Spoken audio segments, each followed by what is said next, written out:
Ang mga kongresista, partikular si Martin Romualdez, ay inuugnay sa aligasyon ng pagbili umano ng mga perma para sa Charter Change Bill sa ilalim ng People's Initiative. Ayon sa ulat, marami sa mga miyembro ng Kongreso ang sangkot sa iligal na pamamahagi ng perma para sa bagong batas na inaasahang magbibigay ng mas mataas na kapangyarihan sa mga kongreso sa bansa. May espekulasyon din na tungkol sa posibleng pagiging Prime Minister ni Martin Romualdez kapag naaprubahan ang nasabing batas. Ang ilang ahensya tulad ng DOLE at DSWD ay nabanggit din sa kontrobersyal na issue ng pagbili sa mga perma ng mamamayan na nagdudulot ng pagkabahala sa mga netizens hinggil sa kakulangan ng kaalaman ng ilang tao ukol dito. Bakit desperado ang gusto magbago ng saligang batas? Ang babaguhin nilang probisyon, kung paano boboto ang Kongreso kung ang Kongreso mismo ang magsusumite ng proposal sa taong bayan kung paano babaguhin ang saligang batas. Sa ngayon po, ito ay voting separately. Kasi kung voting jointly po yan, talo ang Senado. Dahil 24 lang ang Senado, 318 ang Kamara de Representante. Pero isipin nyo naman po, kung ang ordinaryong batas ay dumadaan sa separate voting ng parehong chambers of Congress, bakit pag proposal na amendahan ang pinaka-importanting batas sa buong bansa, ang saligang batas, voting jointly sila. Hindi atatama yun, no?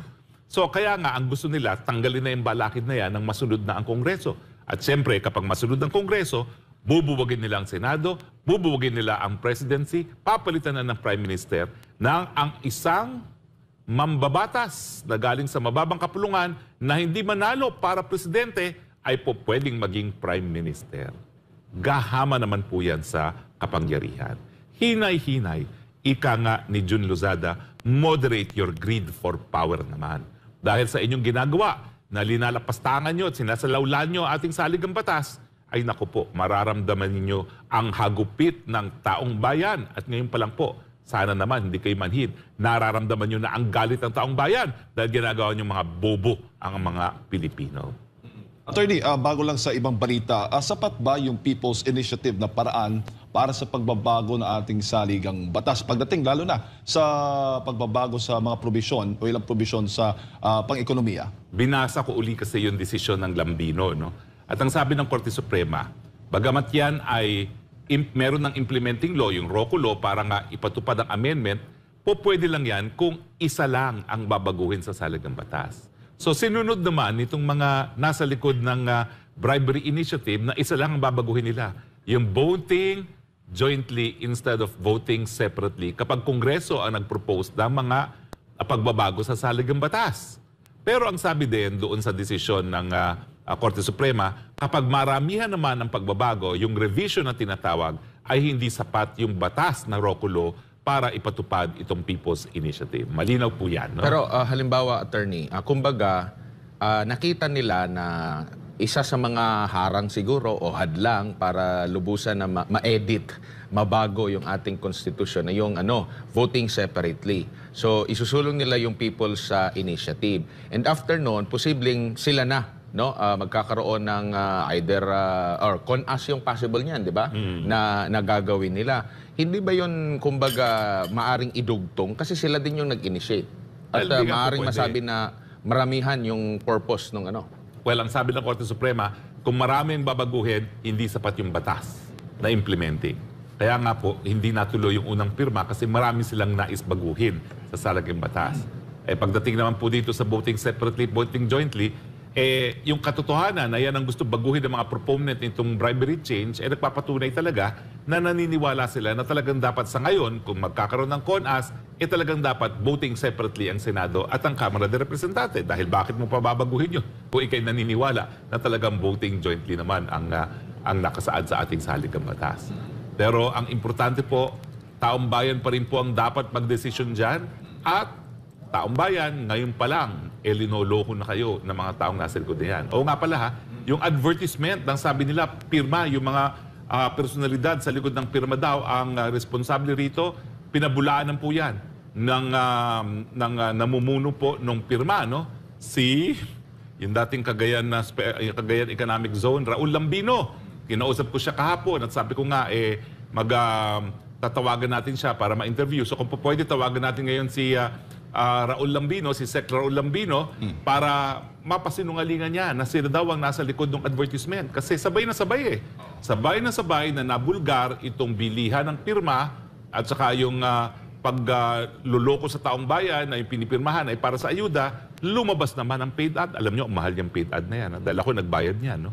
Milyon-milyones talaga yan kada 30 second there, lalo na kapag prime time ang gagamitan mo na programa. No? So hindi po barya ang ginagastos nila rito. Yung tinutukoy mo, attorney, yung EDSA Puera Charter Change EDSA Puera Charter Change. At saka ano ba naman yan? Bakit nyong isusulat muli ang kasaysayan? Kabahagi na po talaga ng EDSA ang pangyayari yan ng kasaysayan ng Pilipinas. Meron tayong mga leksyon na natutunan na dyan. At isa sa inaasahan natin, ang pagbabalik ng pamilyang Marcos sa kapangyarihan ay para po mabigyan ng mas magandang pangalan ang kanilang pamilya na sa ngayon po ay inaantabayanan ng lahat kung anong gagawin ni PBBM para nga po maibalik ang luster ng pangalang na Marcos na ninanais ng kanyang kapatid na si Senadora Amy Marcos. So, abangan po natin ang mga hakbang na gagawin ni Presidente kung paano niya gagawin yan. Pero sa ngayon po sasabihin ko lang naman po, ang isang talagang pangako na nakapako sa hangin ngayon ay ang 20 pesos kada kilo na bigas. Ang tanong, anong proseso ang pagdadaanan para maamendahan ng saligang batas? O nakasaad naman yan sa saligang batas. Pwedeng CONAS, pwedeng CONCON, pwedeng People's Initiative. Pero objection natin dyan is unang-una, para mabago yung CONAS na tinatawag, bakit idadaan sa bribery initiative nga? So parang ang iitim naman ng budhi ng mga nasa likod itong bribery initiative neto, na bibili nila ang pirma at lilinlangin ng taong bayan para lang masunod ang kagustuhan ng Kamara de Representante kung ano mga probisyon na dapat mabago. Bakit hindi natin idaan sa tamang proseso? Dahil dinadaan nyo nga sa pamamagitan ng pamimili ng pirma at dahil sa panililang ng taong bayan, iniisip tuloy ng marami, kung pirmado yan, sigurado sila, maitim ang plano ng mga nasa likod ng pirmang yan.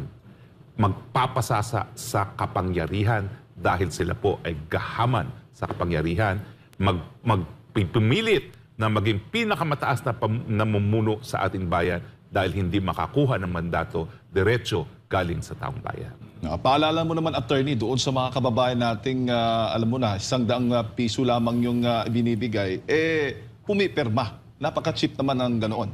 Well, nagsalita na rin po ang ilang mga religious leaders na nagsasabi, huwag niyo pong ibenta ang inyong mga kaluluwa. Alam niyo po, ang saligang batas, hindi lang po yan ordinaryong batas. Yan po ang kaluluwa ng ating bansa. Huwag niyo pong ibenta ang kaluluwa ng ating bansa para sa 100 pesos lamang. Ngayon, dapat sabihin ng mga abogado, sino yung pirmang yan na tumatayo na nagbayad? Magkano binayad nila at saan nila kinukuha ang pera? At siyempre yung mga nagpapamudmud ng tagwa 100 pesos, sabihin din nila, baka mamaya pera ng taong bayan. O yan, wala na kayong prangkisang mapaparibok, wala nang prangkisa ang SMNI ngayon. Pakialam ko ngayon sa'yo, nagtatanong din ako, pera ba ng taong bayan niya pinamumudmud nyo? O, masama ba magtanong yan? O, ang Senado nga, imbestigahan O, di ba? Sasalawlain nyo ang ating saligang batas. Tapos, you are not man enough to face up to it. Yan nga po sabi ni Raul Lambino, magpakilala kayo! Bakit kayo nagtatago sa dilib? Anong tinatago ninyo? Kung talagang wala kayong mga masamang mga layunin, magpakilala kayo, lumantad kayo, magdebate kayo. Magpo-propose kayo ng amendment sa saligang batas. Wala namang kasiguraduhan kung anong gusto nyong baguhin other than bigyan ng napakalakas na kapangyarihan ang Kamara de Representante at burahin ang impluwensya ng Senado. Tama ba yun? Hindi nga namin alam kung anong gagawin niyo dyan sa charter change na yan. Naku po, wag po ganyan. Yan po ang dahilan kung bakit kahit magkano pang ibigay nyo sa butante, mabubuisit at magagalit sa inyo ang mga butante. At yan po, nagtatanong na naman ako. Hindi po bawal magtanong. Pera ba ng taong bayan yung pinagmumudmud ninyo? Buti sana kung galing yan sa sarili nyo ng mga nadenggoy. Ipakita ang balls, attorney. Huwag magtago. Pakita kayo, pakalalaki kayo, magpakatutong tao kayo. Attorney, Huwag si ganyan. dating Senate President Tito Soto, meron din siyang komento ukol dyan sa EDSA Puera TV ads na yan. Ang sabi pa nga niya, yung advertisement na yon, and I quote, as untruthful and inaccurate. Dadagdagan ko pa yan. hindi lang untruthful at inaccurate, napakapangit pa.